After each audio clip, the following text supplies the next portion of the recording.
Boa tarde aos que recém-ingressaram aqui. Vamos começar já a nossa nona live do Smart City Expo Curitiba, já quase finalizando mais um dia. Obrigado aos primeiros que entraram aí. Lua, Michele, Ale, Kleber, Lohane. Vamos aos poucos entrando aí, depois daqui a pouco eu vou conectar aí a nossa amiga Carol Benelli para mais um bate-papo aqui com vocês hoje. E aí, Beto?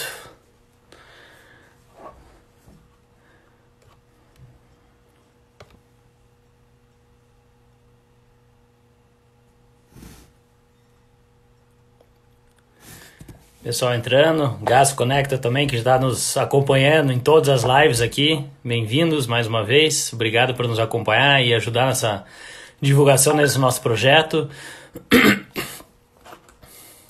Falando com a Carol aqui, ela disse que já vai entrar e já inicia nosso bate-papo. Quer dizer, já entrou aqui, né? Vamos lá.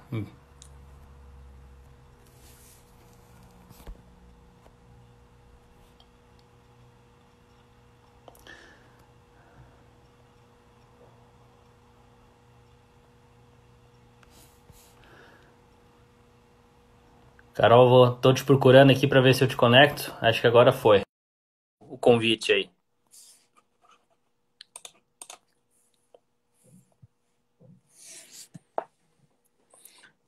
Rodrigo, Luiz, Bebel.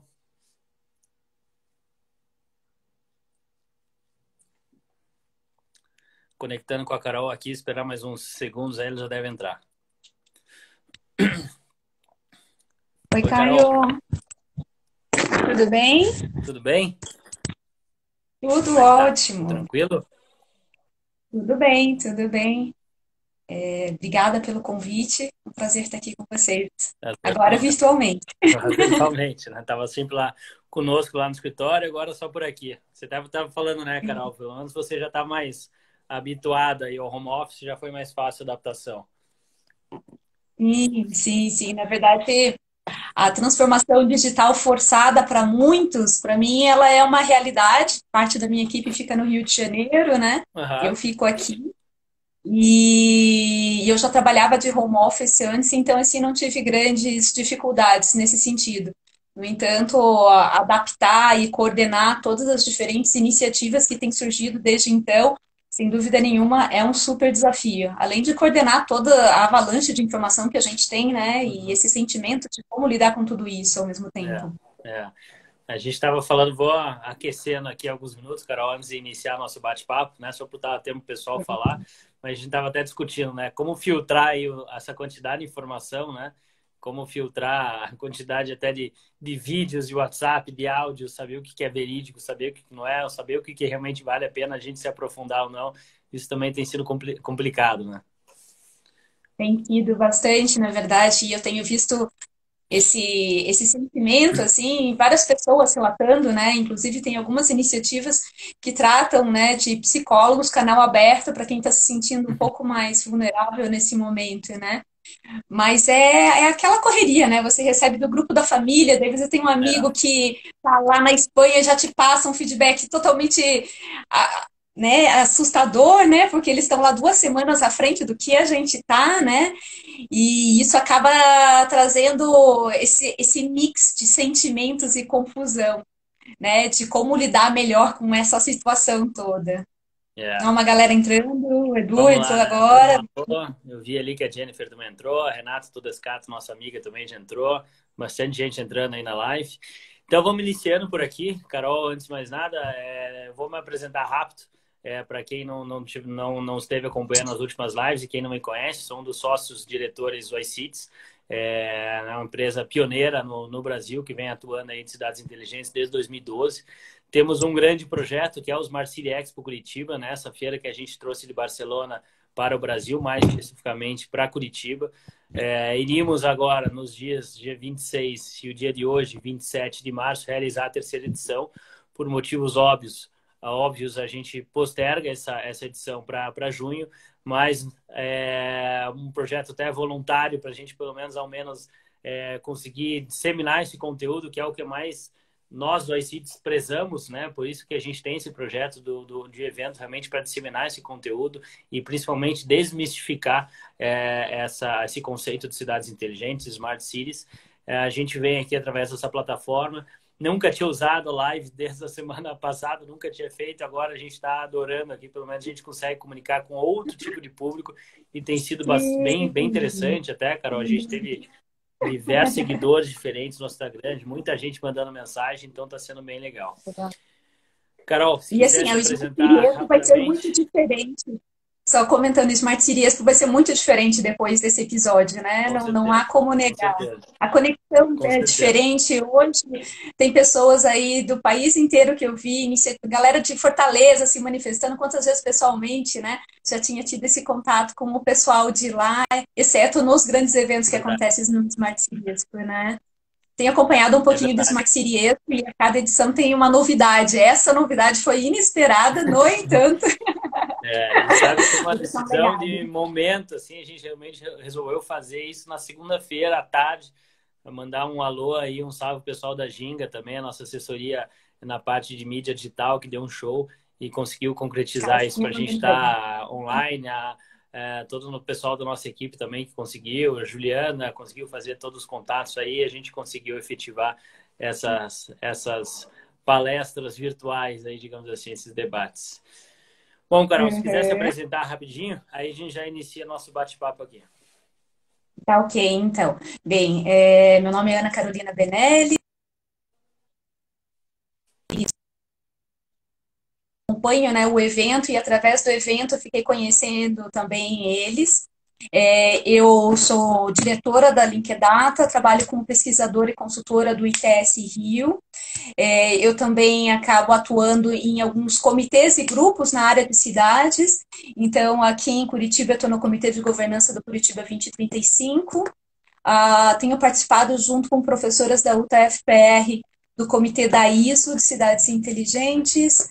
Apesar de uma participação assim, muito tímida ainda, né? Nesse comitê, tem pessoas muito feras lá, né, que têm trabalhado, né, para estabelecer essas diretrizes e normas das cidades inteligentes e resilientes, né? Nesse caso, mais do que nunca se torna necessário essas diretrizes. Também, eu acredito que seja mais ou menos isso, né? Da minha atuação aí um pouquinho. Bom, pouquinho nada, né? Eu sei que de muita coisa você faz, de tudo um pouco. E agora, né, no Instituto Exponencialidade também com vocês, desenvolvendo aí o braço das atividades aí de desenvolvimento local e também outras iniciativas de impacto social aí também para as cidades. Legal. Então, um abraço aí para o meu amigo Robert Shed, que está nos acompanhando, a Janaína também, Nico também acabou de entrar. Obrigado a todos aí que estão nos acompanhando.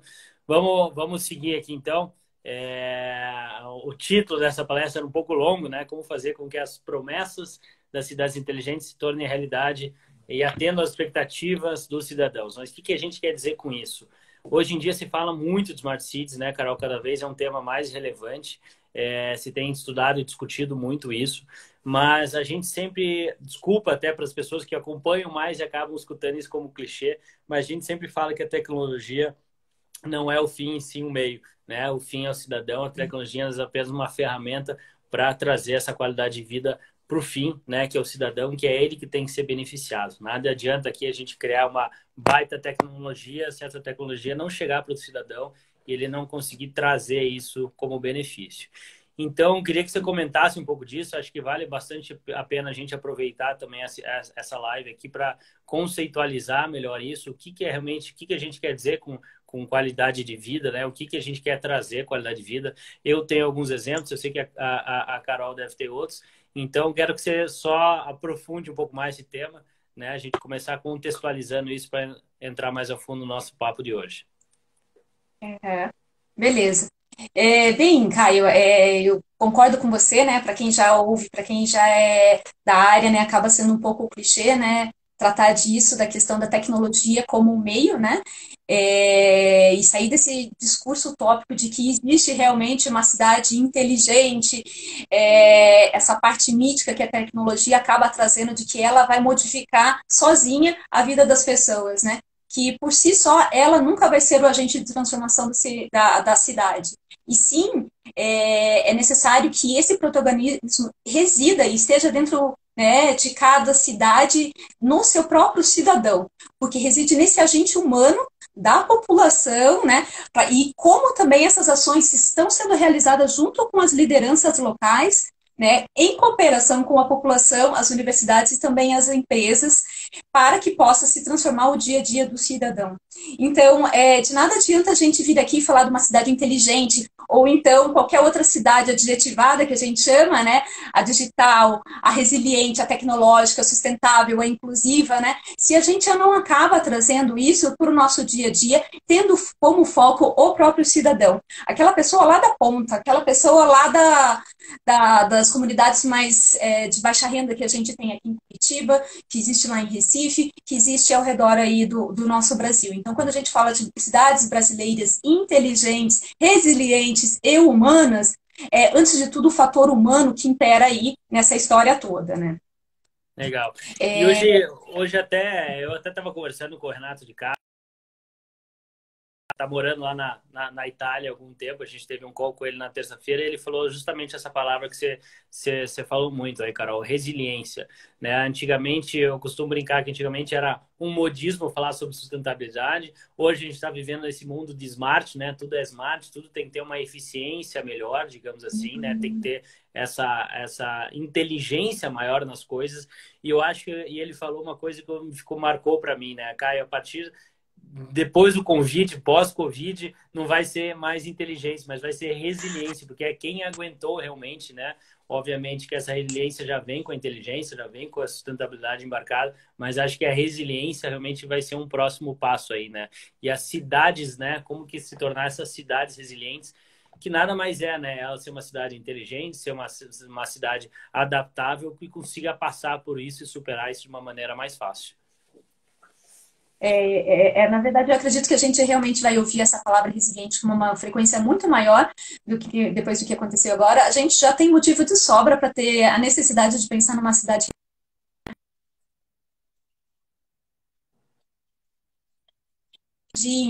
seja Mariana, seja também os diversos deslizamentos que acabam acontecendo anualmente a cada verão em algumas cidades como São Paulo, Rio de Janeiro e outras calamidades que acabam afetando as cidades brasileiras, né, nos tornam cada vez mais urgente a necessidade da gente pensar dessa cidade resiliente, né?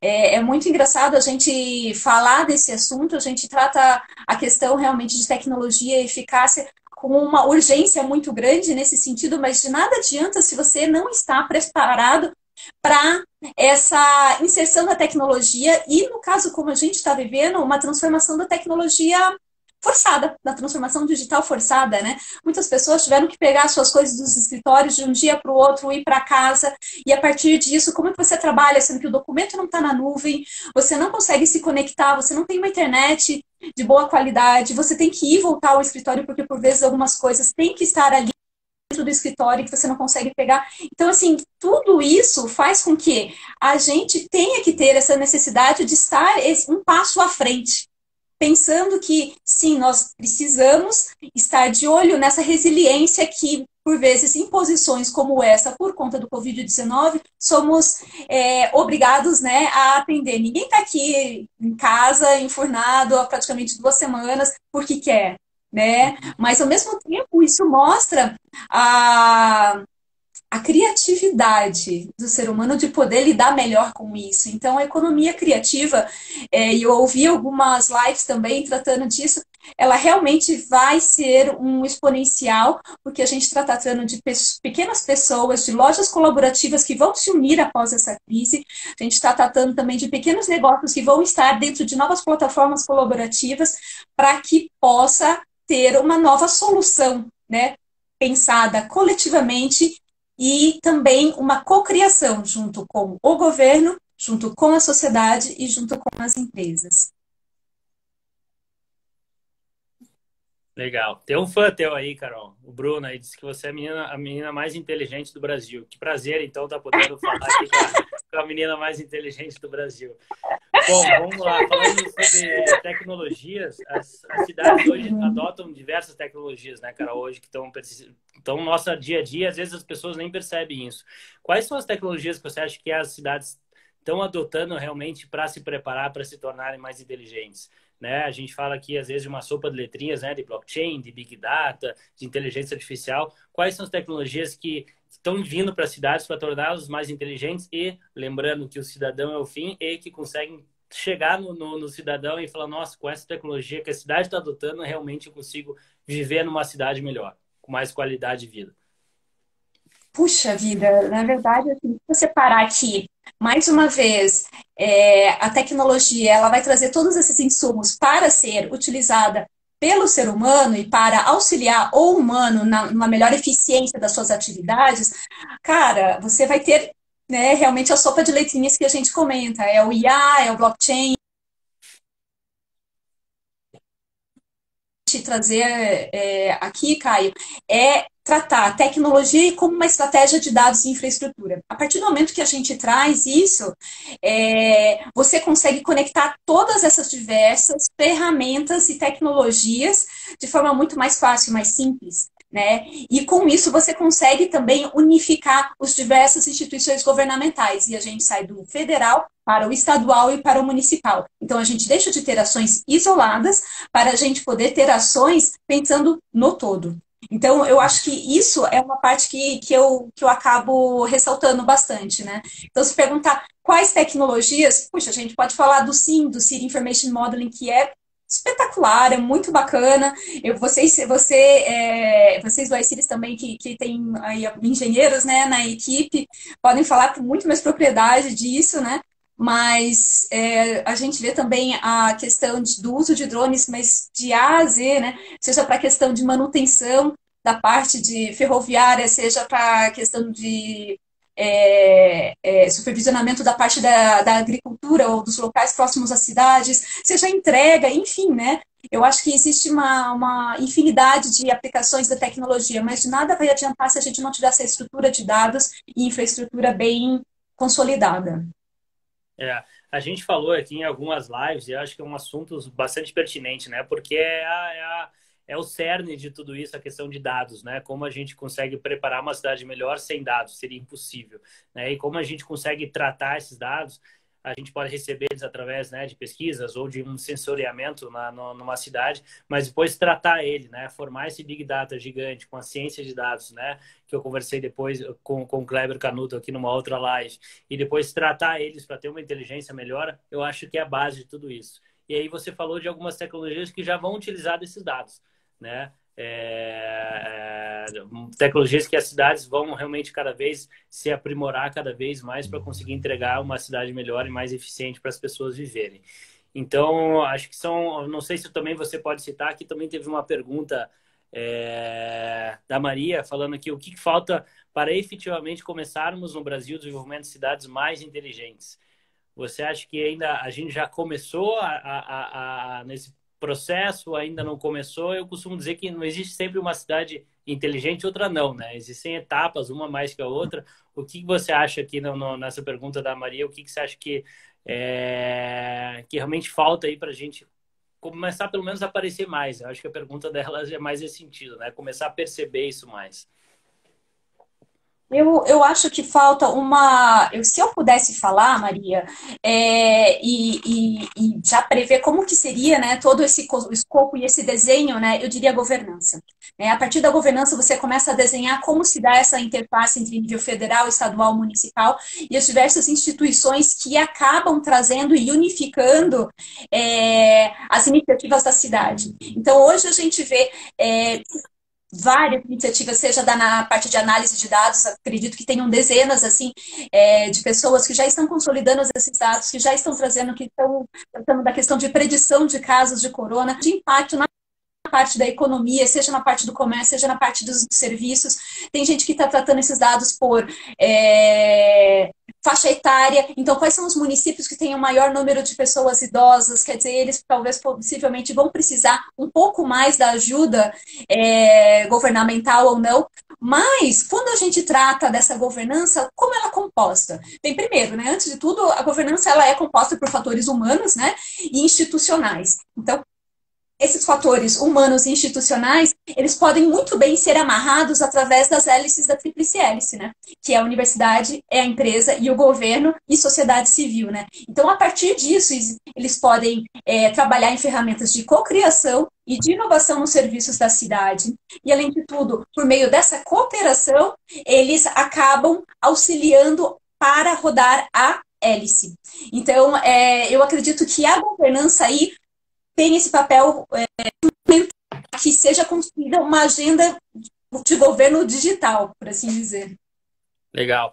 Eu até vou amarrar pegar esse gancho aí que você fez e amarrar aqui numa pergunta que o Nico fez, que era justamente o outro ponto que eu queria chegar com você, né? A gente fala muito hoje do protagonismo do cidadão e dessa participação cidadã, do engajamento cívico, né? Entre outras palavras.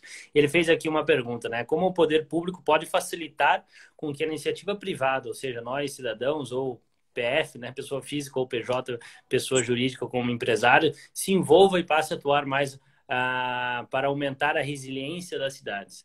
Né, de uma maneira geral, acho que dizer como que a gente realmente pode participar mais e a gente vinha falando antes no bate-papo que a gente teve, né, Carol, dessa questão de participação cidadã. Será que a gente precisa esperar realmente o poder público facilitar? Será que a gente já pode realmente começar a se envolver e aí fazer essa quadrihélice, né? Você falou da tríplice, eu acho que tem a quarta aí, que é realmente o cidadão, né? É a sociedade. Isso mesmo. Sociedade. Na verdade, existem até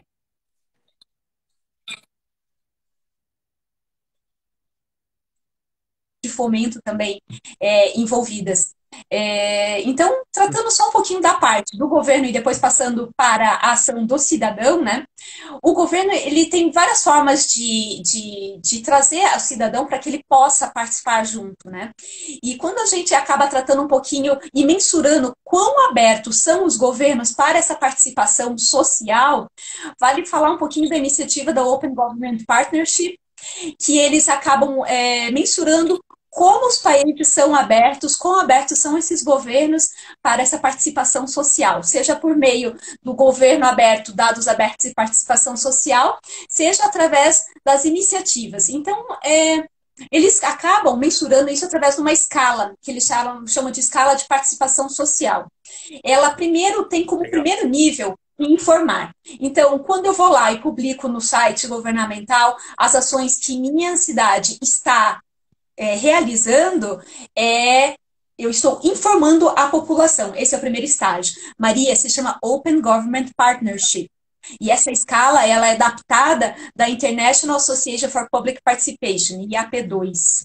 É bem legal. Essa escala, inclusive, foi utilizada pelo pessoal do Curitiba 2035, o Comitê de Governança. Então, quando eles desenharam o modelo de governança, estabelecendo a conexão entre as diferentes entidades e instituições governamentais aqui e atuação da população, eles utilizaram essa escala. Ela inicia no 1, informar. A segunda etapa é consultar. É quando a população é consultada sobre determinado assunto.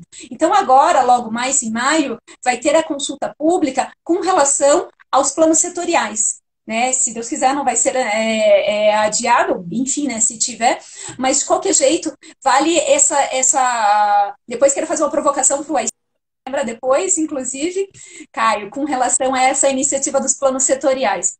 Mas vai ser aberta a audiência pública para que a população possa participar. Então, como eles podem saber e contribuir com alguns planos setoriais que estão sendo desenvolvidos para a cidade de Curitiba. Então, essa é a segunda etapa. A terceira é quando é envolvida, é quando o governo presta conta à população do que ela acabou utilizando, do que ele acabou utilizando dos insumos que a população deu. Então, olha, as audiências públicas e consultas públicas, a gente teve isso de iniciativas, e desse outro lado aqui, a gente acabou adotando e realizando isso. O quarto ponto é a colaboração. É quando existe um diálogo permanente e interativo entre o governo e a sociedade, ajudando a construir essa agenda mútua, né? E o último estágio, que é o estágio mais avançado, que é o estágio do empoderamento. É quando o governo delega a alguns grupos da sociedade poder decisórios, né, para a realização de alguns aspectos. Então, é assim que é mensurada e eu gosto muito dessa escala, né? E que acaba trazendo um pouquinho mais do quão aberto é esse governo, como que ele integra a população, né, às suas iniciativas. E como que a gente está? Essa escala é como se fosse um ranqueamento. Ou existe um Ele ranqueamento acaba de tendo países, de cidades ou não? Cada um tem uma um nota. ranqueamento de países. Uhum. E existe um ranqueamento de países e também, se não me engano, foi realizado o de São Paulo. Não, se não me engano, foi realizado de mais 8 cidades. Se alguém também tiver essa informação, por favor, compartilhe aqui com a gente. Aham. Né? Mas é bem interessante, depois dá uma olhadinha, que é Open Government Partnership. E tem alguma cidade ou algum país que seja referência, assim, Carol, que a gente possa citar? Que esteja numa Eu escala acredito maior?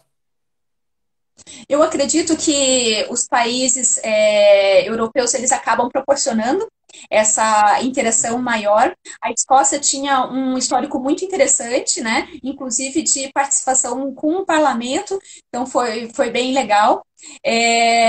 São Paulo ela acabou pontuando muito bem, se não me engano, também. E vale a pena a gente tratar um pouquinho mais e pensar com um pouco mais carinho nessa forma de participação dos governos com a população. Então, eu tratei a primeira parte, né? Primeira Uhum. parte, governo. Acrescentando a tudo isso, eu acho que vale também tratar um pouquinho da necessidade de criação de dessa agenda digital, né, para que possa existir diretrizes e padrões explícitos de cada uma dessas iniciativas que são realizadas, porque são inúmeras. Né? Hoje a gente tem visto várias plataformas, como eu falei, de análises do Covid, e qual delas tem realmente a veracidade adequada? Qual delas elas estão com os dados confiáveis? Qual delas, na verdade, proporciona essa união com as outras, né? E o Fabro comentou algo muito interessante ontem, que qual delas vai vingar e vai para frente? Possivelmente aquela que tem inovação aberta, né, nas suas Legal, diretrizes. Então, legal. pensando no governo como plataforma, a partir do momento que o governo coloca também todas essas iniciativas e seus serviços ali à disposição da população, começa a congregar outras iniciativas também.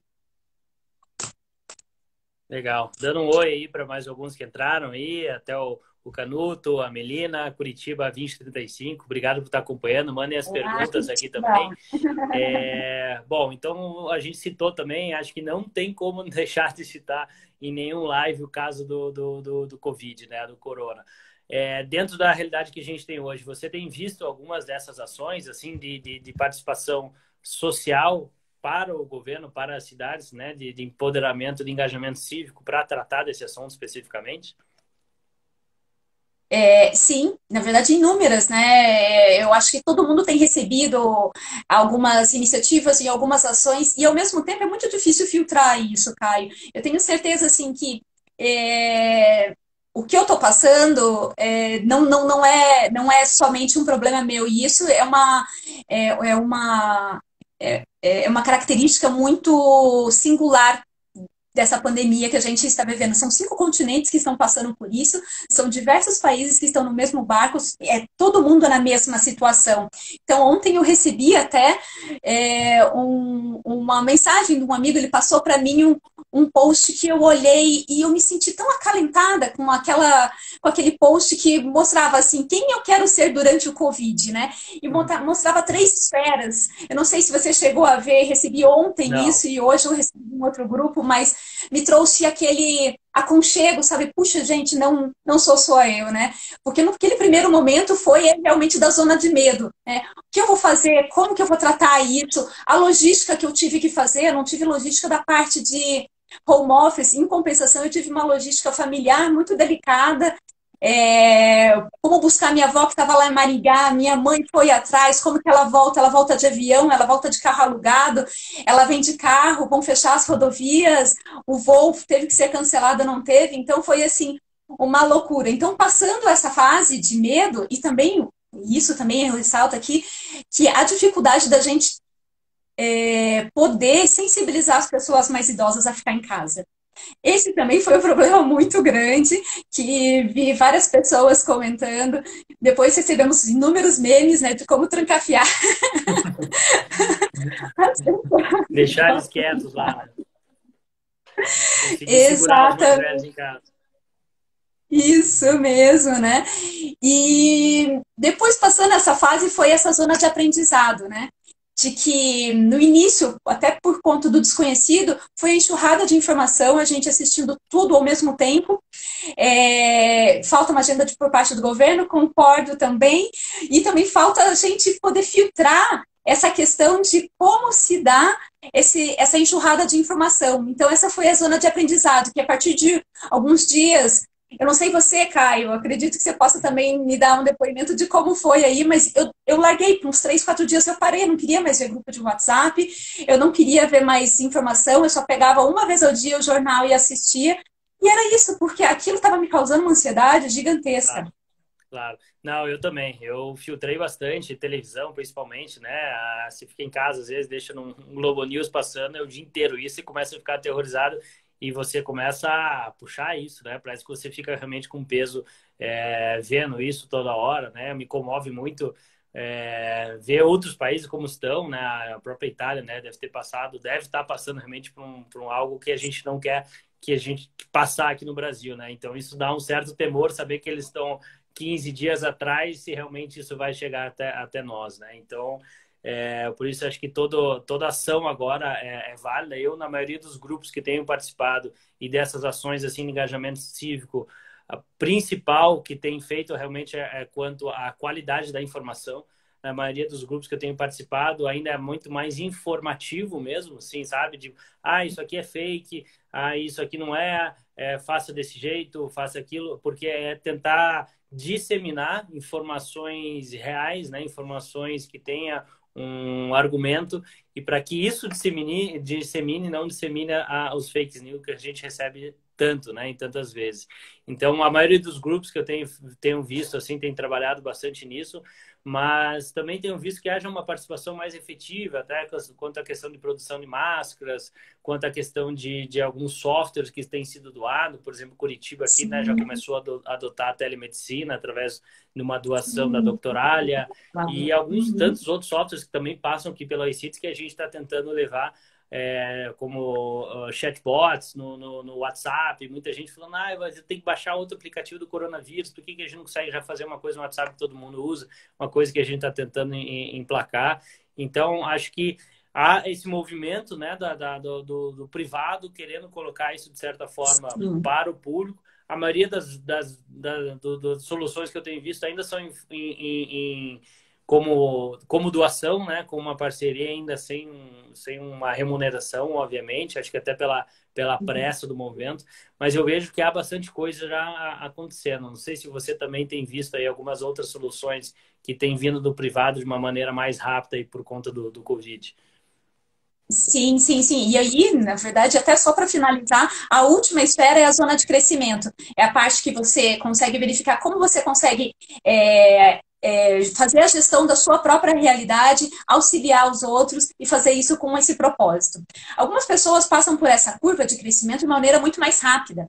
E aquelas que estavam preparadas para essa questão de transformação digital também conseguiram fazer isso, apesar de todo esse medo, né, encontrado no início.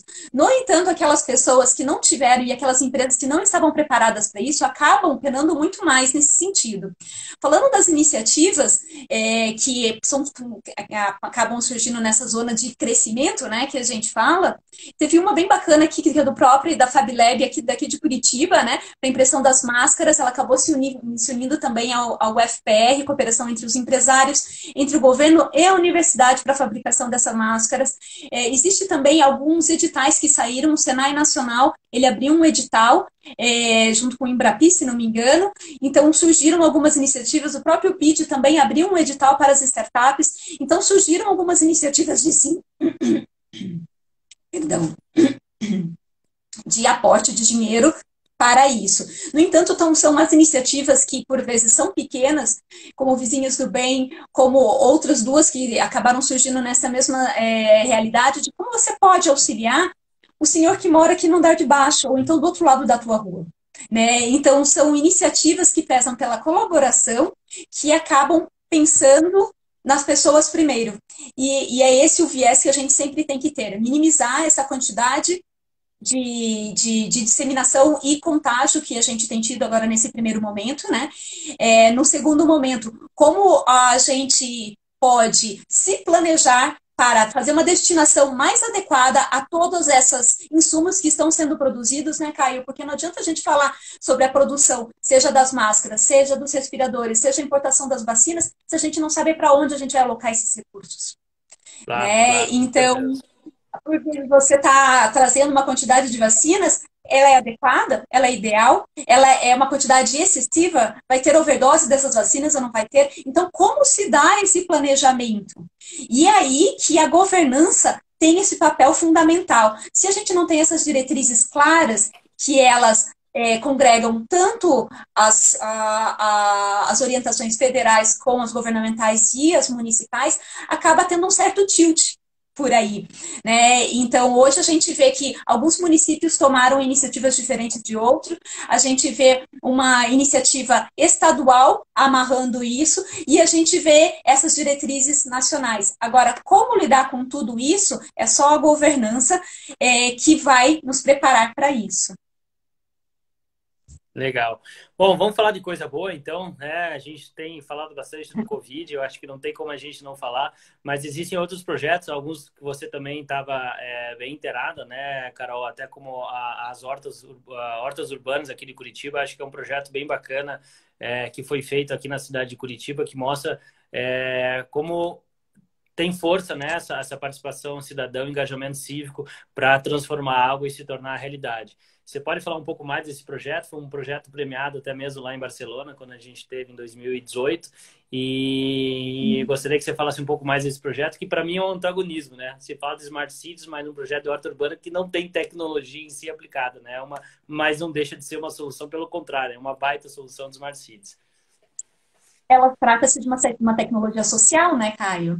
Então, quando Exatamente. você desenha, quando você faz um desenho de iniciativas que podem ser realizadas pelo próprio cidadão, e você apoia para que elas sejam realizadas pelo cidadão, você tem esse apoio governamental, você consegue dar a ele o poder de transformar a sua realidade. Né? Então, a horta comunitária do Cristo Rei, ela foi uma horta que estava na calçada, né, de uma rua que era relativamente movimentada aqui em Curitiba, e foi uma iniciativa de pessoas que foram até a horta e começaram a fazer seu próprio plantio ali, Caio.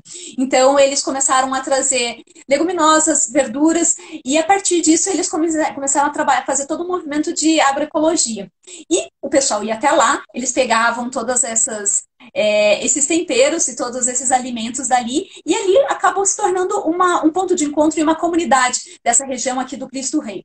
No entanto, houve uma denúncia anônima por parte de pessoas que começaram a estranhar. Poxa, tem gente se reunindo na rua. Né? O que esse pessoal está fazendo aí? Né? Todo sábado estão lá, né? Chega a ser estranho, mas é aí que a gente fala sobre o sentimento de pertencimento da sua própria comunidade, de como eles podem mudar a sua realidade local. Essa rua ela também tinha um índice alto de furtos e roubos de veículos. E ela fica bem entre a linha verde e aqui o final da rua da Nossa Senhora da Luz no Cristo Rei. O que aconteceu? Por conta dessa denúncia que foi realizada, o dono do terreno, que gentilmente acabou cedendo o espaço, né, e falou que poderia ser plantada essa horta ali na calçada, que era um terreno baldio que ele não utilizava, né?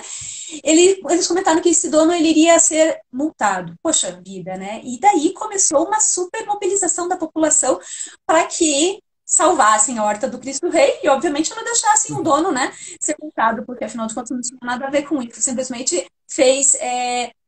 foi parceiro em estar ali disponibilizar o terreno, né. Com isso, teve uma mobilização tão grande aqui em Curitiba, Caio, que essa foi uma das iniciativas que auxiliaram ao estopim da lei de hortas urbanas que acabou sendo criada aqui em Curitiba. Então, hoje, existe também uma iniciativa do própria prefeitura de disponibilização de espaços para essas hortas urbanas.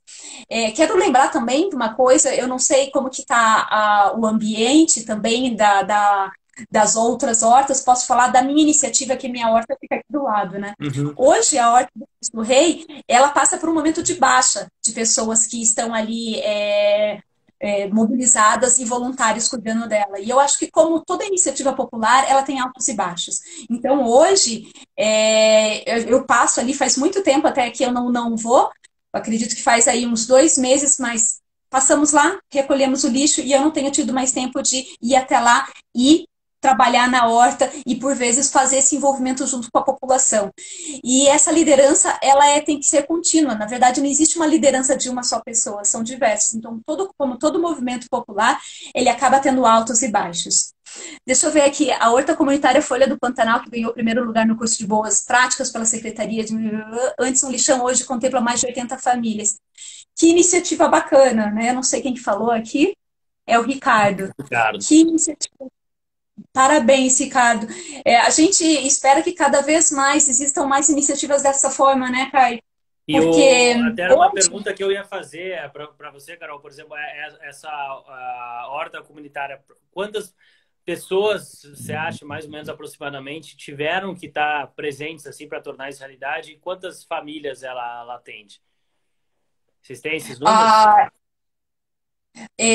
Nós tivemos, assim, tipo, de mobilização, né? Já foi contemplado mais de 2.000 pessoas mobilizadas por conta da horta, por conta dos mutirões, engajadas em escrever e assinar o abaixo-assinado, né? Presentes ali, era um time rotativo de mais ou menos 250, isso para 2018, quando foi uma época muito mais forte da horta, né? Hoje em dia, a gente deve ter 10, 15 pessoas envolvidas, que por vezes tentam fazer reunião. No ano passado, eu congreguei o pessoal da Prefeitura de Curitiba, da Secretaria de Abastecimento, também com o pessoal daqui da horta, como poderiam ser mantidos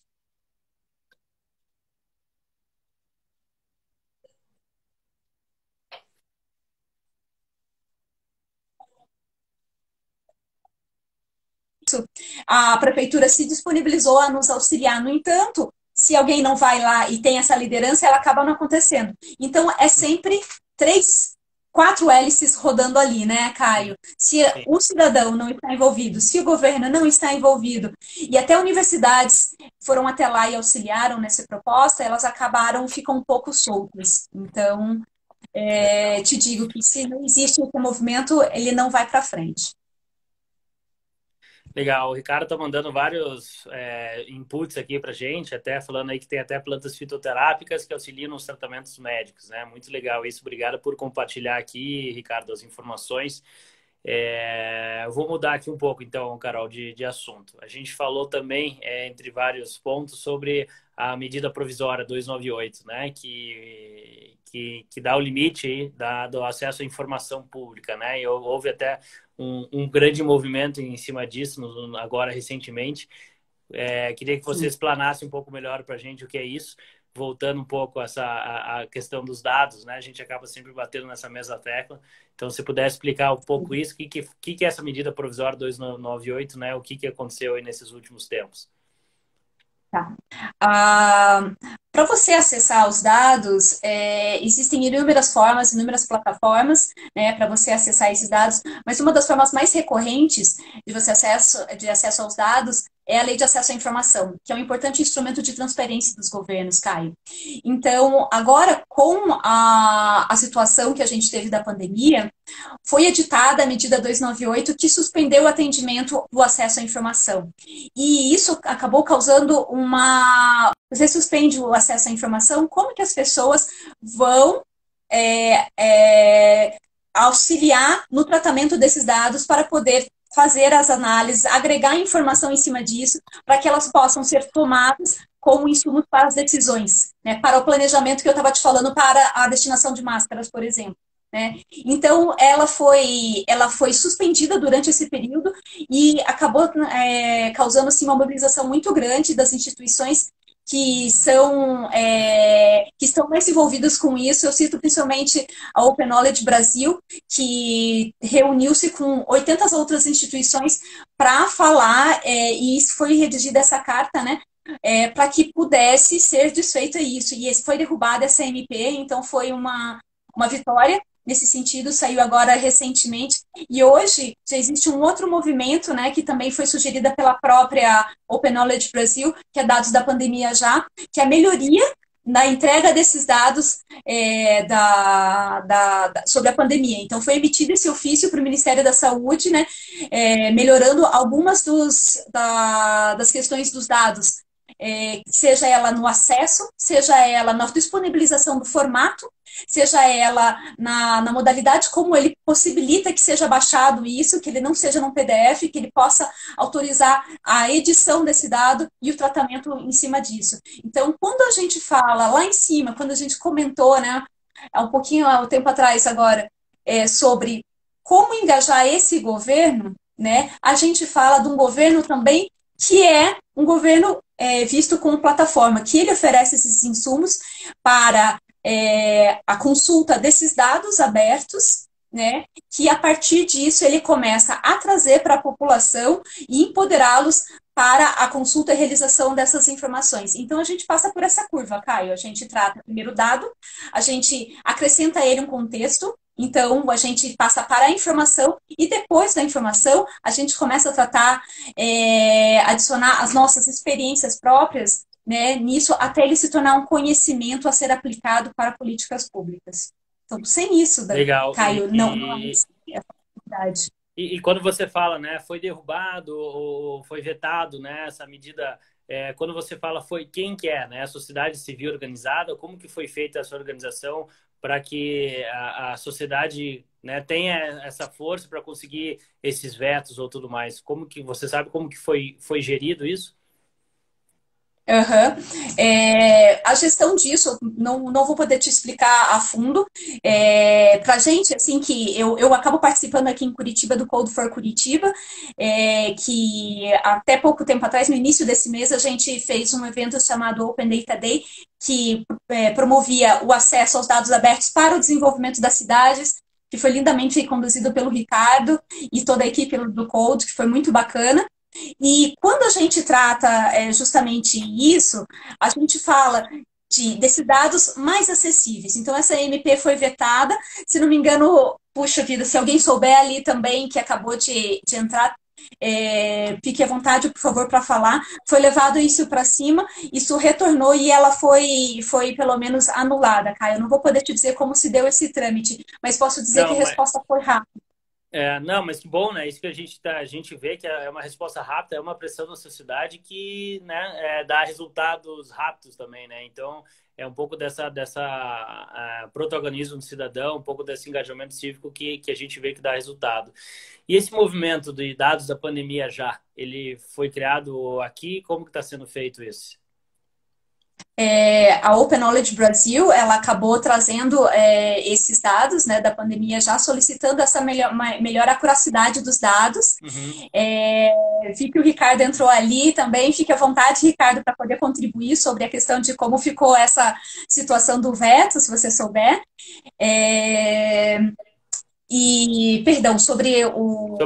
Qual foi a pergunta? Dados da pandemia já, né? Sobre esse movimento, como ele tem evoluído e quais as conquistas aí que ele quer almejar, né? Com essa maior transparência, talvez, os dados, né? Dessa acurácia dos dados que venham do Estado. Bem, primeiramente, vale dizer que isso tudo tem acontecido de 3 dias para cá, 4 dias para cá, então tudo tem sido super rápido e por isso até a dificuldade da gente acompanhar, né, todas essas notícias, né. O Ricardo aqui acabou de contribuir, ó, que foi uma liminar do STJ a pedido do Conselho Federal da OAB. Isso mesmo, Ricardo. Foi assim que acabou acontecendo, né, o veto a suspensão dessa medida. Medida provisória. Mas isso mesmo, da MP 268. mas a Open Knowledge Brasil, ela acabou emitindo um ofício solicitando algumas recomendações ao Ministério da Saúde para melhorar a divulgação desses dados. Então, ele foi enviado ao DPU, né? E agora vale saber se isso já foi realizado ou não, né? Essa disponibilização dos dados de uma maneira mais adequada, né? Então, tudo conduzido muito rápido, Caio. É. Confesso que é difícil de acompanhar. Quem está ali na frente, fazendo análise dos dados, acaba se deparando com uma confusão muito grande de como esses dados estão ali disponíveis, né? E, nesse sentido, todos que puderem contribuir serão super bem-vindos nesse sentido. A As plataforma, informações como a têm gente falou, sido exponenciais como o avanço do coronavírus, né? Realmente é uma chuva de informações e cada vez a maior importância realmente de tratar esses dados e saber tratar deles da melhor forma possível. Bom, quase chegando aí pro fim, eu falei que passa rápido aqui essa uma horinha de bate-papo, mas qual que você acha que é a mensagem, a maior mensagem aí dentro desse nosso tema, né, de que essas soluções aí para as cidades inteligentes se tornem a realidade, até mesmo falando bastante de engajamento cívico, após, né, vamos dizer assim, a vida pós-Covid, o que você acha que realmente vai mudar, se a sociedade realmente vai começar talvez se mexer ou ganhar força ainda mais, né, para começar a trabalhar com apontamentos aí para cidades e tudo mais. Qual que você acha que é a mensagem que fica desse engajamento cívico, desse protagonismo do cidadão pós-Covid? eu acho que vai deixar um grande aprendizado para a gente, né, em todas as esferas, né? Comentei anteriormente um pouquinho sobre a ISO, né? Então, a gente traçou alguns indicadores para cidades inteligentes, a norma foi traduzida, veio para cá, muitos atores contribuindo nisso, o Era bom pessoal do até Bright City, pontuar a ISO, Carol. Qual que é a ISO mesmo? Só para todo mundo ficar. a par, né? Então, a 37, a ISO 37120, né, de desenvolvimento Uhum. sustentável de comunidades, ela tem abaixo dela duas, a 37122, né, que acaba trazendo esses indicadores para cidades inteligentes, e também ela é trabalhada junto com a 37123, que é a ISO de para cidades resilientes. Essa ISO de cidades resilientes, ela já tem uma versão traduzida, que ela vai ser trazida agora para o comitê, e, por incrível que pareça, entre todas as resiliências tratadas ali nessa ISO, não havia sido abordada a questão de pandemia. Então, para ver como isso tudo é muito novo também para a gente, né? Ela vai trazer, sim, algumas medidas e algumas orientações nesse sentido, mas a questão da pandemia, ela não foi tratada e confesso que as outras pandemias que a gente teve, queira que não, elas estão muito atrás, né, há muito tempo atrás, né, para a gente ter pensado e previsto que isso ia acontecer, a não ser o Bill Gates, né, cérebro brilhante, né, que já sabia disso há 1000 séculos atrás, né, mas, e sempre à frente, né, mas se E for aí, para então, deixar uma, pode falar, pode. Não, pode falar, pode concluir. eu acho que a governança, né, de como a gente tratou essa situação toda, Caio, é o que realmente vai fazer a diferença e de como a gente vai utilizar esses insumos para que numa próxima situação de emergência a gente possa lidar melhor com essa situação. O Deda falou hoje pela manhã sobre firmeza e serenidade, e eu concordo também que esse é um aspecto que a gente deve ter, para como a gente possa internalizar, né, toda essa informação que a gente recebeu, como que a gente pode transformá-la, ela, num conhecimento útil na criação, seja de políticas públicas, seja na criação de iniciativas na nossa cidade, seja na criação de melhorias e também de ações de desenvolvimento territorial no nosso bairro, né? Eu acredito que essa seja uma mensagem aí para a gente levar aí depois Covid 2000, Covid bem, bem forte, isso, em mente. Consegue me ouvir? Eu recebi uma chamada aqui, mas já cortei. Desculpa. Que bom, então acho que mensagem muito importante, Carol. Obrigado aí pela participação. Até você falou aí que talvez tivesse que sair alguns minutinhos antes, então acho que A mensagem é muito importante. Para mim, é o tema que eu mais gosto, né? Quando eu falo de cidades inteligentes, são os projetos que linkam diretamente a um benefício do cidadão. É o que eu mais gosto de falar, é o que eu mais gosto de tratar. Então, para mim, é uma honra estar podendo falar aqui com vocês. Principalmente você, Carol, por também poder colaborar aí conosco. Acho que a gente tem uma longa estrada pela frente, grandes projetos aí, agora com a iCities, agora com Exponencialidade, né? Com o nosso instituto, que vai trabalhar justamente nessas ações. A gente também tem um dizer lá no nosso instituto que é para você começar a transformar a sua cidade, comece a transformar a sua rua, né? Então, acho que são pequenas ações aí que realmente vão levar a uma transformação maior e vamos dando força também para a gente ver, né, quão protagonista a gente pode ser, quanta coisa a gente pode fazer sem depender de esferas públicas, sem depender de regulamentações, sem depender de tudo isso, né? Nos dão mais motivo para seguir em frente e realmente agir mais do que tudo. Muito Eu obrigado queria pela sua só participação. complementar. Oi? Eu queria só complementar aí com isso que Claro. você falou, Caio. E para as pessoas que hoje querem se engajar e não sabem por onde começar, procurem alguns grupos, algumas associações. Aqui a gente tem o grupo das meninas da parte de tecnologia, o grupo do Curitiba, por exemplo, que eu acabei me encontrando e vejo eles como pares de realização de trabalhos e de longo esse caminho pela frente, né? Como você pode contribuir com essa cidade? Se agregue a esses pares e inicie, sabe, esse trabalho de formiguinha. Você não vai começar com grandes atos, Caio. Você pode sim começar com pequenos, mudando sua realidade local, estabelecendo essas iniciativas que possam melhorar a questão de serviço, de comércio, tão grandemente afetado agora, né? Então é importante que a gente possa ter isso em mente. Pense, comece pela sua rua. Isso mesmo, não há Então necessidade de tá. algo muito maior. Tem uma pessoa que quer ter uma participação especial aqui na live. Você me permite? Opa, claro, por favor. Pessoa que vai ter que Deixa ser eu ver. resiliente nos próximos dias aí, ó. Oi, Duas cidades pequeno! resilientes aqui, um novo serzinho que vai viver nessa cidade do futuro que a gente vê tanto. Dá um oi pra galera. Sim, sim! Arthurzinho, junto com o papai, que bacana. Realmente, você vai ser um cidadão do futuro resiliente, sem dúvida nenhuma, Caio. Obrigado, então, Carol. Vou encerrar por aqui. Agradeço a todo mundo que Obrigada a participou, você. né? Vai dar um tchau Agradeço. aqui. Até a próxima live. A Tchau, gente Arthur. termina aqui, encerra o 27º no dia 27 aqui com a 10ª live, agora às 7 horas da noite, com o pessoal do MDR, do Ministério do Desenvolvimento Regional.